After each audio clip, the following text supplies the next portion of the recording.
한 번 더요. 하나님이 당신에게 복 주시기 원합니다. 아멘. 남자와 여자가 늙어서 필요한 것이 5가지가 있대요. 먼저 여자는 나이 들면 첫째로 돈이 필요하고, 두 번째 딸이 필요하고, 세 번째 건강이 필요하고, 네 번째 친구가 필요하고, 5번째는 찜질방이 필요하다 하더라고요. 풀 데가 있어야 되나 봐요. 남자는 5가지가 필요한데, 첫 번째가 부인, 두 번째가 아내, 세 번째가 집사람, 네 번째가 와이프, 5번째가 얘들 엄마. 필요하대요. 그러니까 남자는 혼자서 잘 못 산다는 말인 것 같아요.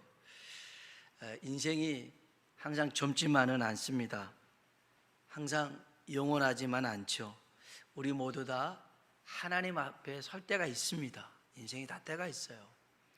우리 모두 하나님 앞에 섰을 때에 정말 잘했다, 착하고 충성된 종아 라는 말을 들을 수 있길 주의 이름으로 축복합니다.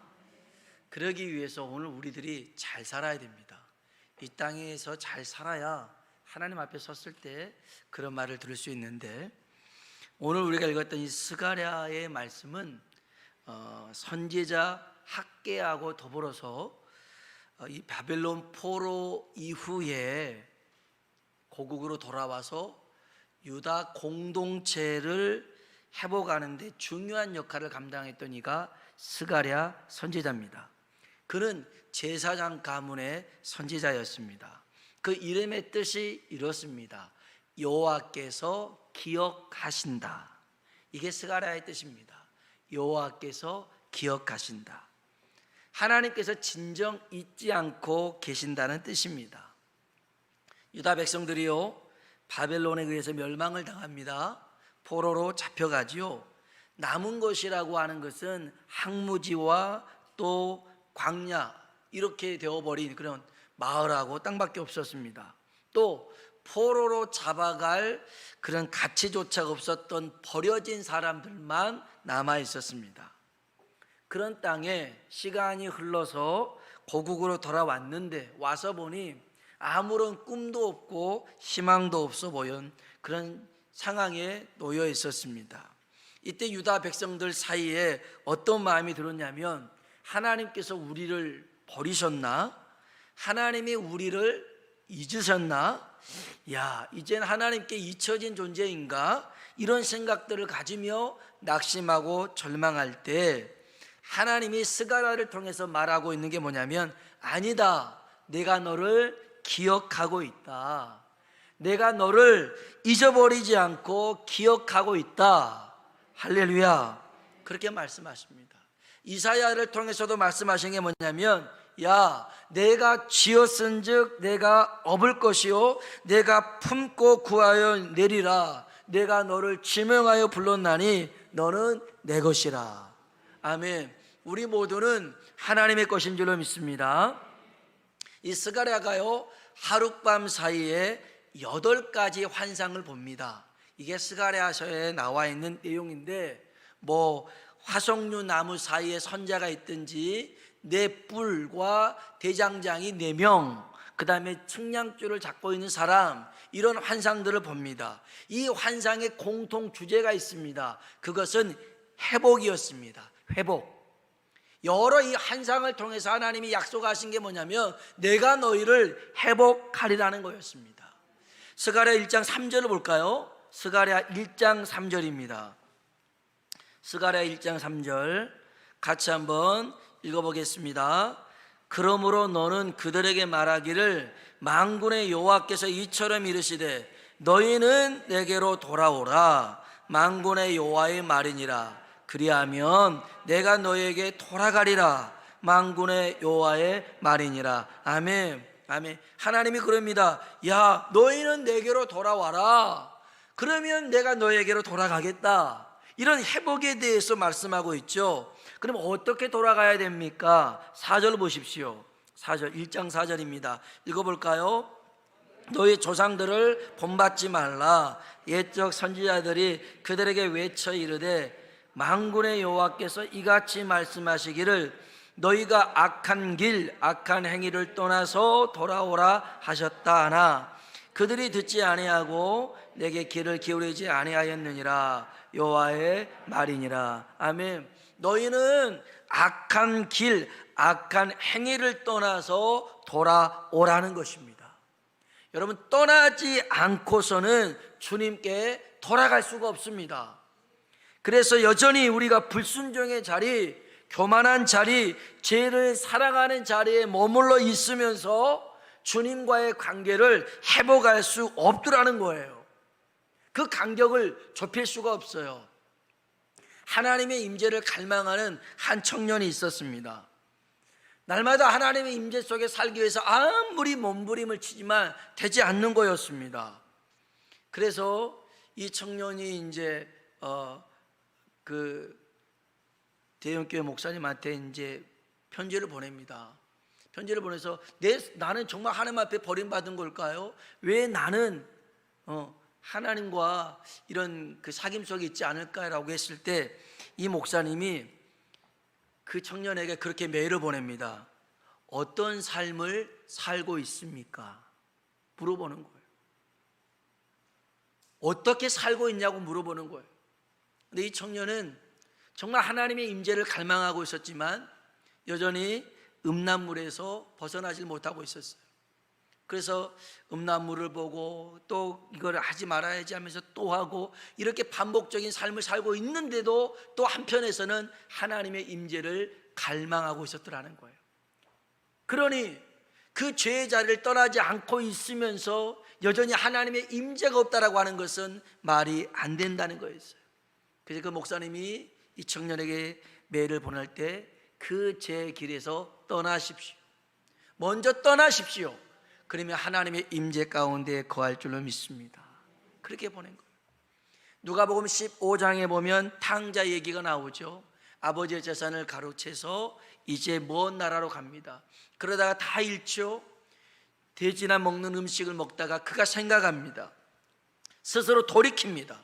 야, 여기 있다가 굶어 죽겠구나. 아버지께로 가면 종들을 또 배불리 먹는데. 그래서 그가 스스로 돌이켜 성경에 뭐라고 하냐면 한번 따라 합시다. 아버지께로 돌아가니라. 아멘.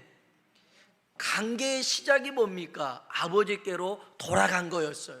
여전히 그 고통 가운데 힘든 가운데 머물러 있었던 게 아니라 스스로 돌이켜 아버지께로 돌아갔더라는 거예요. 이게 탕자의 위대한 점이에요. 모든 탕자들이 기억해야 될 점이 아버지께로 돌아가야 된다는 거예요. 그 악한 길, 악한 행위를 떠나야 되는 거예요. 역대하 7장 14절에도 내 이름으로 일컫는 내 백성이 그들의 악한 길에서 떠나 스스로 낮추고 기도하여 내 얼굴을 찾으면 내가 하늘에서 듣고 그들의 죄를 사하고 그들의 땅을 고칠지라 그랬어요. 먼저 악한 길에서 떠나야 회복의 역사가 주어질 줄로 믿습니다. 그러면 오늘 본문은 스가랴가 본 네 번째 환상입니다. 하나님 앞에 대제사장 여호수아가 서 있습니다. 그런데 이 대제사장 여호수아가 대제사장 역할을 감당하는 모습이 아닙니다. 범죄한 모습으로 서 있습니다. 이것은 여호수아의 죄악과 제사장 나라 이스라엘의 죄악을 상징적으로 보여주고 있는 것인데요. 한번 볼까요? 3장 1절 한번 보겠습니다. 3장 1절 같이 한번 읽어보겠습니다. 대제사장 여호수아는 여호와의 천사 앞에 섰고 사탄은 그의 오른쪽에 서서 그를 대적하는 것을 여호와께서 내게 보이시니라. 아멘. 여호와의 앞에 이제 여호수아가 서 있는데 천사 앞에 여호수아는 서 있고 그 옆에 또 사탄이 이 여호수아를 막 대적하는 거예요. 대적하는 겁니다. 여러분, 온수마귀는 범죄한 우리를 가만두지 않아요. 끊임없이 비난하고 헐뜯고 그러면서 낙심하게 해서 죄책감에 사로잡히게 만들어요. 이야, 나는 정말 별 볼 일 없는 존재구나. 세상에 가치 없는 존재구나. 하나님 앞에 쓸모없는 존재구나.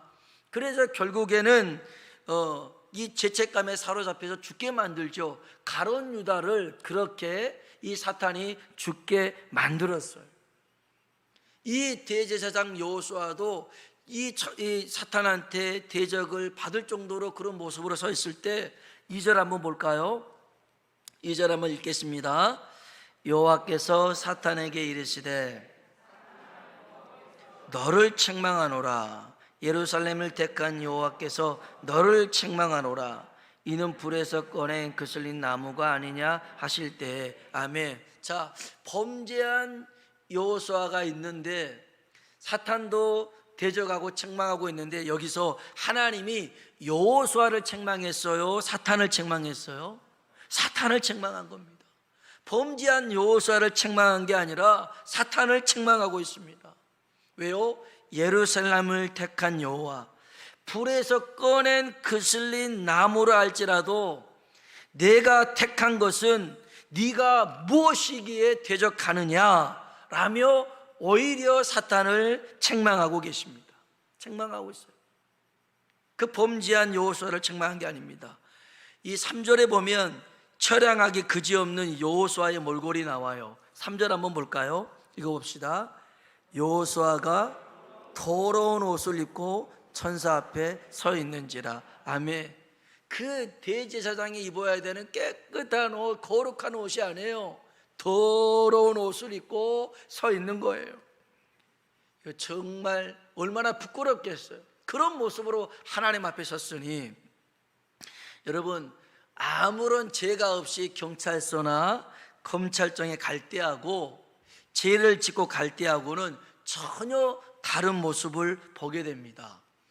제가 이제 고등학교를 졸업하고 이제 신학교를 가서 여름방학을 마치고 이제 고향에 내려왔는데 후배 하나가 오토바이를 타고 왔어요. 제가 그때 면허증이 없었습니다. 근데 오토바이를 이제 뭐 있으니까 막 타보고 싶잖아요. 그래서 또 타보니 좀 제법 타요. 야, 나는 소질이 있나 보다 하고 이제 좀 타다가 그 앞마당에서만 타야 되는데 이 오토바이를 끌고 이제 조금 이렇게 길로 갔어요. 정말 이게 잘 타는 것도 아니니까 속도도 한 20, 30, 그래도 체감 속도는 한 100으로 달리는 것 같았어요. 그렇게 가고 있는데 정말 천천히 20으로 가고 있는데 골목에서 아이가 느닷없이 튀어나오더니 가고 있는 저를 부딪혔어요. 그래서 이 아이를 잡으려고 쫓아왔던 할머니가 그걸 보고 어머 놀라면서 이 아이를 야단하고 저를 괜찮냐고 두둔해 줬어요. 그때까지만 해도 괜찮았어요. 근데 이제 오토바이는 쓰러져 있고 막 그런 상황에서 오토바이를 일으키고 다시 하려고 하니 이게 잘 안 되는 거예요. 그리고 주변에서 이제 또 얘기도 있어요. 이 아이를 데리고 병원에 갔죠. 병원에 갔더니 그냥 부딪혀서 생겨난 그런 타박상이에요. 그래서 찰가장 잠깐 입었어요. 그리고 왔더니 오토바이가 없어요. 누군가 신고를 했어요. 그래서 지금은 뭐 옛날에는 파출소에 이제 갔더니 저보고 이제 면허증이 있냐고 물어보더라고요. 없었죠. 그래서 경찰서에 이제 여기 넘기기 했어요. 그래서 아무튼 그런 상황이 돼서 그 아이의 부모랑도 잘 합의를 끝냈어요. 그래서 이제 민사에 아무런 문제가 없는데 이게 면허증이 없잖아요. 면허증이 없다는 걸로 인해서 벌금이 나온 거죠. 근데 제가 그때 고향에 주소지를 두지 않고 신학교를 가다 보니 신학교에다가 주소지를 놨어요. 근데 이제 이 벌금 고지서가 제가 군대 갔을 때 그 이듬해 계속 벌금 내라고 고지서가 글로 왔나 봐요. 근데 누가 신경 쓰나요? 신경도 안 쓰죠.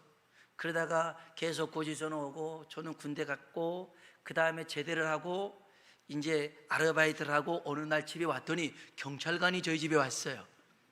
그래서 근데 저는 당당했죠. 아무 잘못 없이 무슨 일로 왔냐고. 그래서 검찰청으로 오라는 거예요. 저 알았다고 가겠다고. 그 다음날 갔더니 딱 보더니 벌금을 안 냈대요.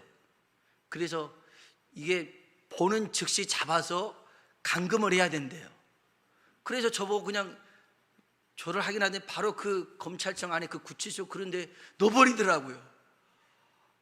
세상이 무너진 줄 그 한 평 남짓도 안 되는 거기에 주변을 돌아보니까 글씨 막 벽에 글씨 적혀 있어요.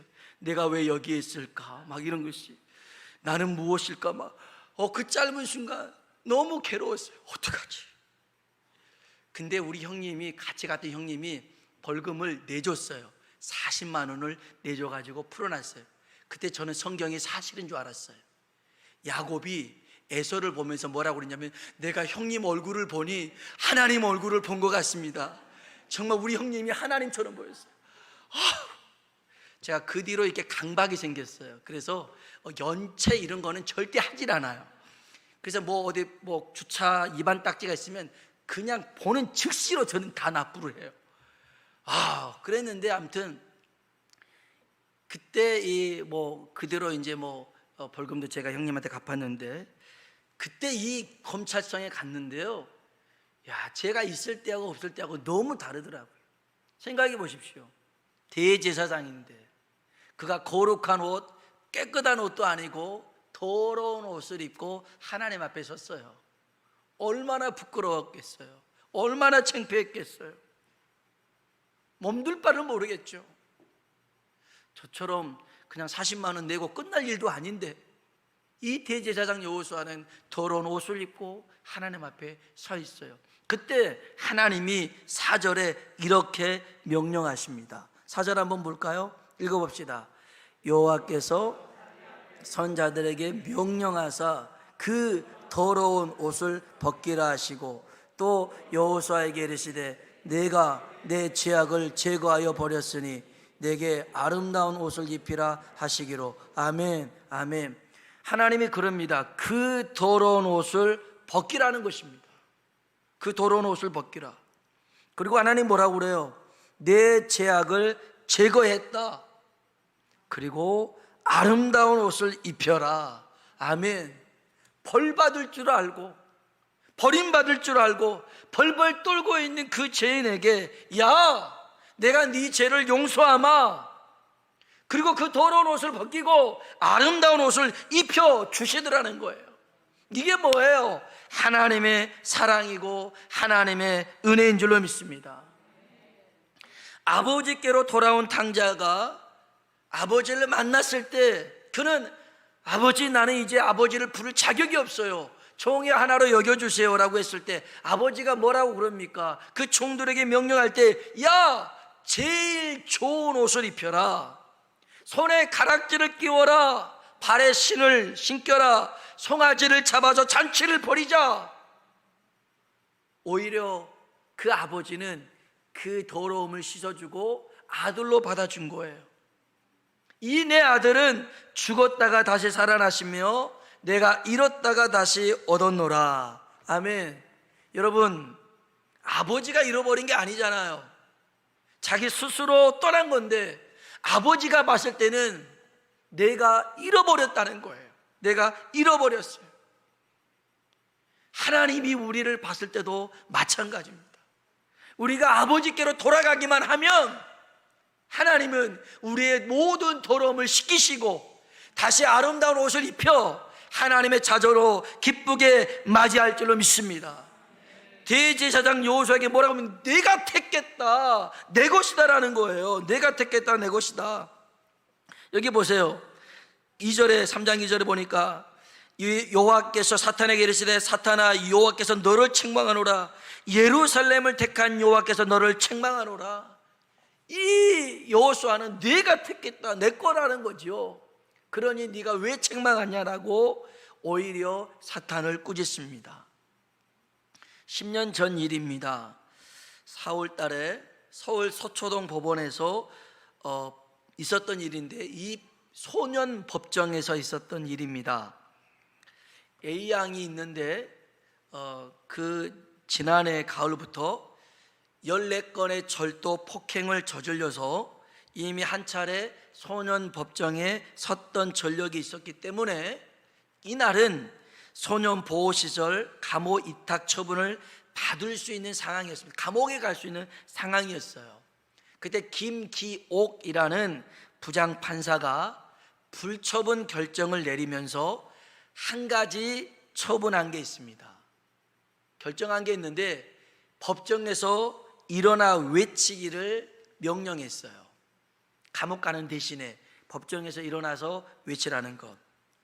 이 김 부장판사가 이 같은 결정을 내리는 것은 이 A양이 범행에 빠져든 상황을 감안했기 때문에 그랬어요. 이 A양은 지난해 초까지만 해도 반에서 상위권 성적을 유지하면서 간호사를 꿈꾸던 아주 발랄한 학생이었어요. 그런데 남학생 여러 명에게 끌려갔어요. 집단 폭행을 당했어요. 그대로 이 A양의 삶이 바뀌어져 버렸어요. 폭행을 당한 후에 후유증으로 병원 치료를 받으면서 충격을 받죠. 자기 어머니는 이 일 때문에 신체 일부가 마비가 돼요.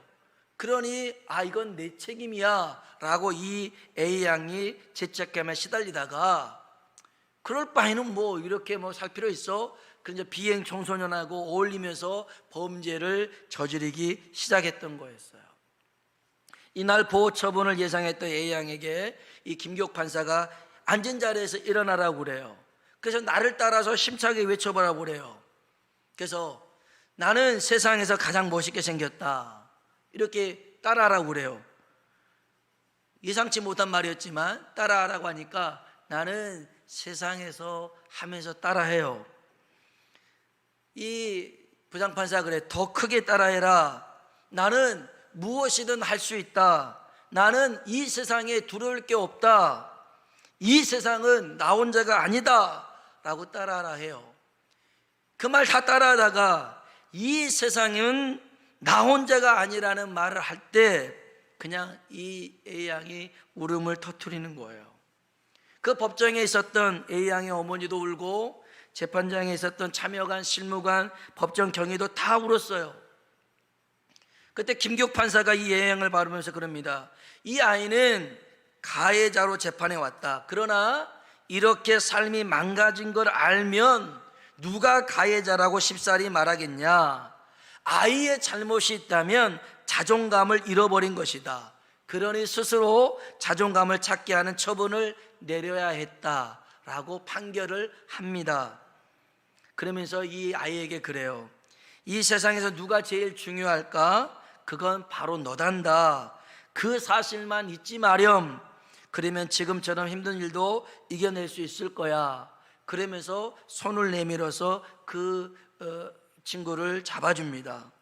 마음 같아서는 꼭 안아주고 싶지만 우리 사이엔 법대가 가로막혀 있어 이 정도밖에 할 수 없다라고 이 친구를 안아줍니다. 안아주는 거예요.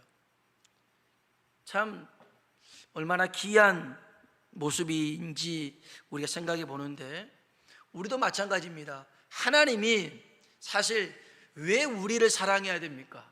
우리보다 더 착하고 잘나고 말 잘 듣고 그런 사람 많이 있습니다. 그럼에도 불구하고 못나고 고집세고 여전히 내 감정 버리지 않고 내 방식대로 살아가는 우리를 사랑하신 이유가 뭡니까? 그것은 내가 너를 택했다, 너는 내 것이다, 이렇게 말씀해 주고 계신 거예요. 여러분, 그렇기 때문에 하나님은 여호수아의 옷을 바꿔 입게 하고 끝나는 게 아니라 그 다음에 뭔가를 또 말씀하셨어요. 성경 봐볼까요? 성경을 보셔야 됩니다. 7절입니다. 7절 같이 한번 읽어보겠습니다. 만군의 여호와의 말씀에 내가 만일 내 도를 행하며 내 규례를 지키면 내가 내 집을 다스릴 것이요 내 뜰을 지킬 것이며 여기 서 있는 자들 가운데 왕래하게 하리라. 아멘, 아멘. 6절에 여호와의 천사가 여호수아에게 증언하여 이르되 하신 말씀이잖아요. 여러분, 하나님이 그럽니다. 내가 만일 내 도를 행하며 내 규례를 지키면 내 집을 다스리고 내 뜰을 지키고 천사를 다스리리라. 아멘. 여기서 알 수 있는 게 한 가지가 있어요. 하나님은 우리를 용서해 주시는 분이시지만 용서가 목적이 아니라 새로운 삶을 살아가게 하는 게 목적이라는 거예요. 우리를 거룩하고 순종하는 삶을 살도록 만드는 게 목적이에요. 단지 우리를 용서하는 데만 그치지 않아요. 용서 후에 새로운 삶을 살아가라고 우리에게 일러주고 있는 거예요. 요한복음 8장에 보면 음행하다가 현장에서 붙잡혀온 여인이 있습니다. 예수님이 용서하시죠? 그러면서 이런 말씀을 덧붙입니다. 나도 너를 정죄하지 아니하노니 가서 다시는 죄를 범하지 말라. 이 죄를 용서해 주셨을 뿐만 아니라 앞으로 이런 죄를 짓지 말고 살아가라, 이렇게 당부하고 있는 거예요. 오늘 하나님은 분명하게 말씀하고 있는 게 있어요. 대제사장 여호수아나 그 말을 듣는 사람들은 예표의 사람들이래요. 성경 봐볼까요? 8절 한번 보십시오. 8절 천천히 읽어봅시다. 대제사장 여호수아야, 너와 내 앞에 앉은 내 동료들은 내 말을 들을 것이니라. 이들은 예표의 사람들이라. 내가 내 종 싹을 나게 하리라. 아멘. 자, 이렇게 더러운 옷을 입고 또 여러 가지 제약 중에 살아가고 있는 이들, 하나님이 예표로 삼은 사람들이에요. 누구를 위한 예표입니까? 여기 9절 10절을 볼까요? 9절 10절 읽어보겠습니다. 만군의 여호와가 말하노라. 내가 너 여호수아 앞에 세운 돌을 보라. 한 돌에 7 눈이 있느니라. 내가 거기에 새길 것을 새기며 이 땅의 죄악을 하루에 제거하리라. 만군의 여호와가 말하노라. 그날에 너희가 각각 포도나무와 무화과나무 아래로 서로 소대하리라 하셨느니라. 아멘. 한 돌에 7 눈이 있어요. 7 눈이 누굴까요? 성령이겠죠. 거기서 이 땅의 죄악을 하루에 제거하시는 분이 누굴까요? 예수님입니다. 예수님이에요. 결국 예수 그리스도를 통하여서 우리의 모든 죄를 사하시며 이제는 주와 함께 거룩하고 주 앞에 신실한 삶을 살아가길 원하는 그러한 일들을 하나님이 우리에게 보여주신 줄로 믿습니다. 여러분, 우리는요, 이 땅 가운데 예수님을 보여줘야 될 예표의 사람들입니다. 그래서 우리가 죄악 가운데 머물러 있으면 안 됩니다. 이제는 그 죄악 가운데에서 벗어나 하나님과의 회복의 관계에 나아가서 이제는 주의 기쁨이 되고 주의 면류관이 되어지는 그런 복된 삶을 살아가는 우리 모두가 되길 주의 이름으로 축복합니다. 아멘. 기도하겠습니다.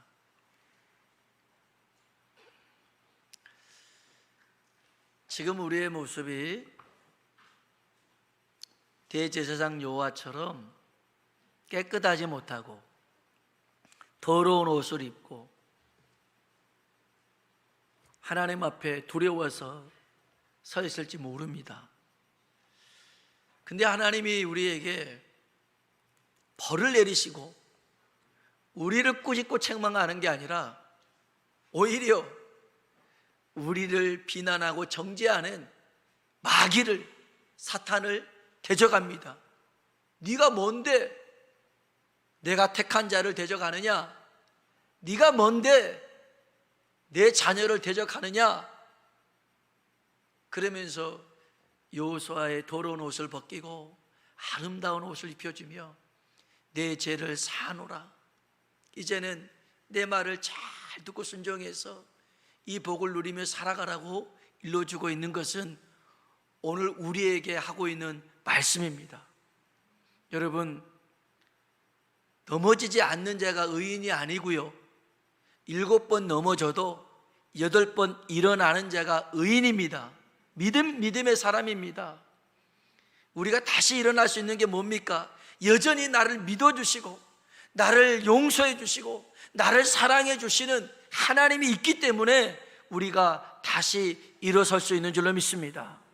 하나님, 죄악 가운데 쓰러져 있고 주저앉아 있지 않게 하시고 탕자처럼 아버지께로 돌아가리라. 나 하나님께로 돌아갑니다. 하나님, 나를 불쌍히 여겨주시고 나를 받아주시고 이제는 내가 죄악에 매여서 살아가지 않고 주의 기쁨으로 주님을 증거하는 그러한 삶을 살아가는 하나님의 사람이 되게 해달라고요. 우리 다 같이 말씀을 기억하며 기도하도록 하겠습니다.